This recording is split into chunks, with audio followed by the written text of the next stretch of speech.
तो आपकी basic salary में सीधे तौर पर भारी उछाल देखने को मिलेगा, जो महंगाई के इस दौर में बड़ी राहत होगी।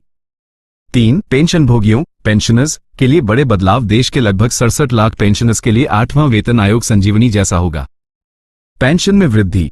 जैसे ही बेसिक पे बढ़ेगी, आपकी बेसिक पेंशन भी उसी अनुपात में बढ़ जाएगी।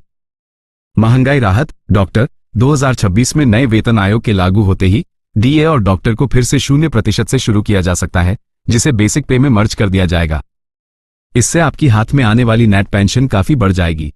4. बजट 2026 और सरकार का रुख। हालिया बजट में वित्त मंत्री ने सीधे तौर पर 8वें वेतन आयोग के लिए किसी फंड का अलग से जिक्र नहीं किया है, लेकिन इसे नकारात्मक नहीं माना जाना चाहिए। परंपरा। सरकार हमेशा पे कमीशन की रिपोर्ट आने के बाद ही अनुपूरक बजट सप्लीमेंट्री बजट के जरिए फंड जारी करती है। चुनौतियां। सरकार पर वित्तीय घाटे का दबाव है, लेकिन आगामी चुनावों को देखते हुए मोदी सरकार कर्मचारियों को नाराज करने का जोखिम नहीं लेना चाहेगी।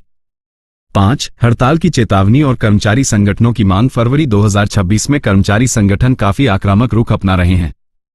12 फरवरी की हड़ताल। कई बड़े संगठनों ने 12 फरवरी 2026 को देशव्यापी विरोध प्रदर्शन का आह्वान किया है।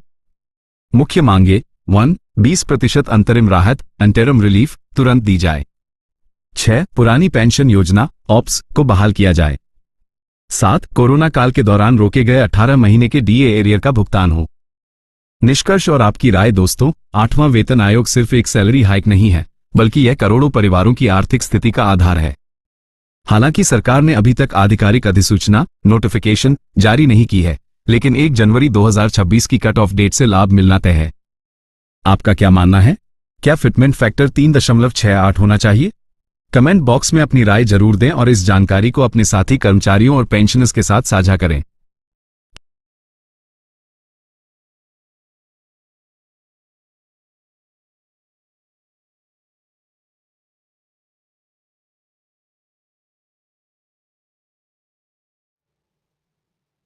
तो आप देख सकते हैं दोस्तों यहाँ पे कैसे बेसिकली जो सरकारी कर्मी है उनके लिए जो इम्पोर्टेंट अपडेट थी दी जा रही है।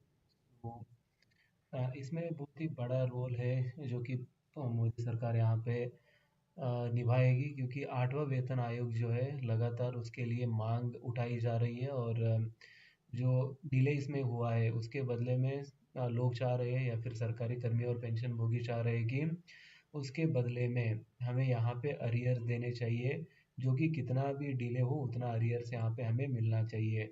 जो सरकारी कर्मियों द्वारा एक सीधी सादी यहाँ पे मांग की जा रही है, क्योंकि विदाउट अरियर्स यहाँ पे सरकारी कर्मियों का नुकसान होने वाला है।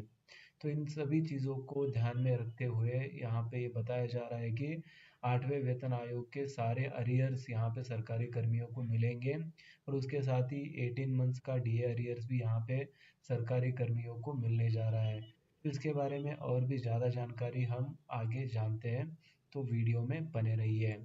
जैसे यहाँ पे जो है नेक्स्ट जानकारी अगर बात करेंगे तो यहाँ पे देख सकते हैं कि वेतन आयोग पर विशेष रिपोर्ट 2026 में लागू होने की पूरी प्रक्रिया प्रस्तावना। नमस्कार दोस्तों, आज हम बात करने जा रहे हैं भारत के लाखों केंद्रीय कर्मचारियों और पेंशन भोगियों के सबसे बड़े मुद्दे पर, 8वां वेतन आयोग एथ पे कमीशन। जैसे ही 1 जनवरी 2026 की तारीख निकली है, देश भर के सरकारी गलियारों में हलचल तेज हो गई है। 1 फरवरी 2026 को पेश हुए केंद्रीय बजट के बाद अब हर किसी की नजर मोदी सरकार के अगले कदम पर है। क्या 2026 में आपकी सैलरी दोगुनी होने वाली है? क्या पेंशनर्स को बड़ा तोहफा मिलेगा? आज के इस लेख में हम इन सभी पहलुओं पर विस्तार से चर्चा करेंगे। 1. 8वें वेतन आयोग का गठन और वर्तमान स्थिति। 7वें वेतन आयोग का 10 साल का कार्यकाल 31 दिसंबर 2025 को समाप्त हो चुका है। नियम के अनुसार हर 10 साल में कर्मचारियों की सैलरी की समीक्षा के लिए एक नया आयोग बनाया जाता है। गठन की स्थिति। सरकार ने 2025 के मध्य में आयोग के गठन की प्रक्रिया शुरू की थी। प्रभावी तिथि। ध्यान रहे, 8वें वेतन आयोग की सिफारिशें 1 जनवरी 2026 से ही प्रभावी मानी जाएंगी। भले ही इसका वास्तविक भुगतान थोड़ा देरी से शुरू हो, लेकिन कर्मचारियों को इसका पूरा लाभ